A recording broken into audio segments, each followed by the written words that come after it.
Welcome back to Session 0, where I discuss Dungeon World every Wednesday. Today I want to talk about a monster I promised my subscriber Chad. Stay a while and listen while I talk about the Nightmare.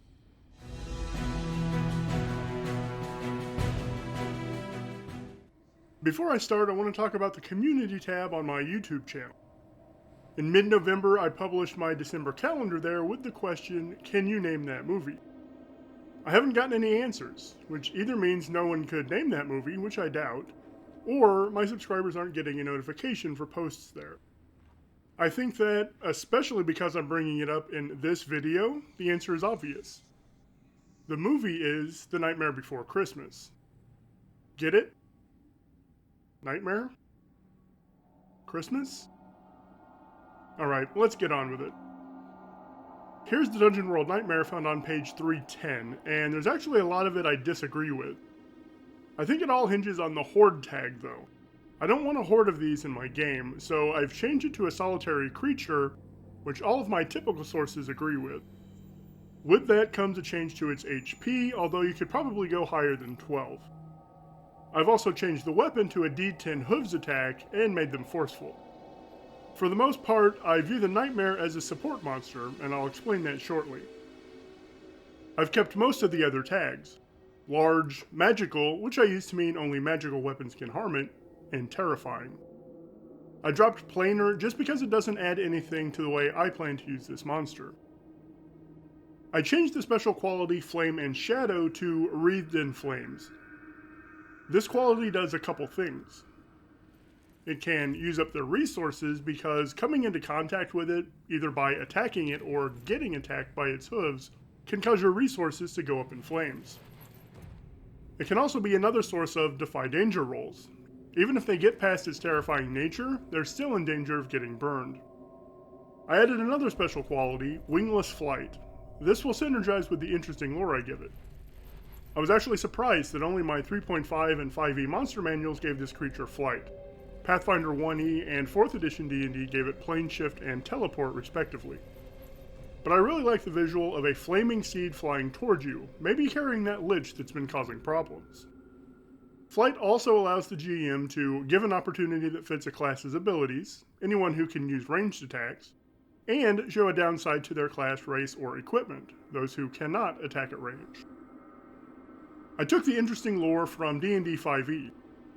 A nightmare is not born, it's created by an evil being who tortures the noble Pegasus, driving it mad by painfully removing its wings. This is why my nightmare has wingless flight, and would even consider being a mount. It was created to be an evil being's mount. Its rider is who this nightmare is supporting. The useful lore was inspired by some 4th edition text. When a nightmare dies, it explodes in a cloud of cinder and ash. This is going to synergize with my last move. It took a while deciding on the instinct for this creature, but I really like what I landed on, to cause despair. It's a creature born of pain and madness to serve an evil lord, and exudes the despair it felt in its final moments as a Pegasus. Its moves will support this idea. Its first move is Exhale Smoke to choke and blind them. This move can do a lot of work. It can use up their resources, which are dropped, it can separate them, and it can deal damage if you're devious. It can also show a downside to just about everyone because almost everyone needs to see to be able to attack. You've made it past the creature's terrifying nature and the flames, but now your lungs and eyes are full of smoke. I think that would cause despair. The second move is Trot Out a Wall of Flames. Now, that's a strange way to say it, but I wanted to emphasize that it's not breathing fire or creating a magic fire wall. It's going to trot from point A to point B, leaving a wall of flames in its wake. This came from the D&D 4th Nightmare, and I love it. It can separate them and, again, block lines of sight. More importantly, it's going to prevent escape, keeping the party close to the Vampire Lord or whatever creature it's supporting. Finally, its last move is Lure them in by feigning death.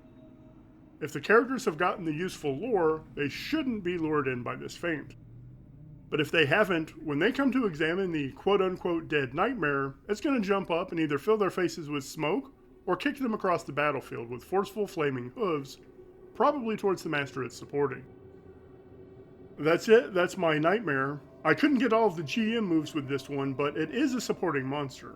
Whatever it's supporting can more than make up for that. If you enjoy my content, please like, subscribe, and hit the bell icon for notifications, and check out my community tab once in a while. Thanks for watching, and I hope you come back next week for the final video of 2022. Have a great day.